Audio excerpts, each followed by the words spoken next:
സങ്കീർത്തനം 20.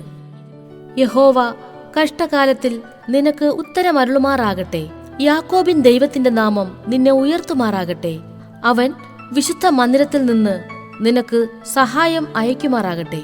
സിയോനിൽ നിന്ന് നിന്നെ താങ്ങുമാറാകട്ടെ. നിന്റെ വഴിപാടുകളൊക്കെയും അവൻ ഓർക്കട്ടെ. നിന്റെ ഹോമയാഗം കൈക്കൊള്ളുമാറാകട്ടെ. നിന്റെ ഹൃദയത്തിലെ ആഗ്രഹം അവൻ നിനക്ക് നൽകട്ടെ. നിന്റെ താൽപര്യമൊക്കെയും നിവർത്തിക്കട്ടെ. ഞങ്ങൾ നിന്റെ ജയത്തിൽ ഘോഷിച്ചു ഉല്ലസിക്കും. ഞങ്ങളുടെ ദൈവത്തിന്റെ നാമത്തിൽ കൊടി ഉയർത്തും. യഹോവ നിന്റെ അപേക്ഷകളൊക്കെയും നിവർത്തിക്കുമാറാകട്ടെ. യഹോവ തന്റെ അഭിഷിക്തനെ രക്ഷിക്കുന്നു എന്ന് ഞാൻ ഇപ്പോൾ അറിയുന്നു. അവൻ തന്റെ വിശുദ്ധ സ്വർഗത്തിൽ നിന്ന് തന്റെ വലം കൈയുടെ രക്ഷാകരമായ വീര്യപ്രവൃത്തികളാൽ അവന് ഉത്തരമരുളും. ചിലർ രഥങ്ങളിലും ചിലർ കുതിരകളിലും ആശ്രയിക്കുന്നു. ഞങ്ങളോ ഞങ്ങളുടെ ദൈവമായ യഹോവയുടെ നാമത്തെ കീർത്തിക്കും. അവർ കുനിഞ്ഞു വീണുപോയി, എന്നാൽ ഞങ്ങൾ എഴുന്നേറ്റ് നിവർന്നു നിൽക്കുന്നു. യഹോവേ, രാജാവിനെ രക്ഷിക്കണമേ. ഞങ്ങൾ അപേക്ഷിക്കുമ്പോൾ ഉത്തരമരുളേണമേ.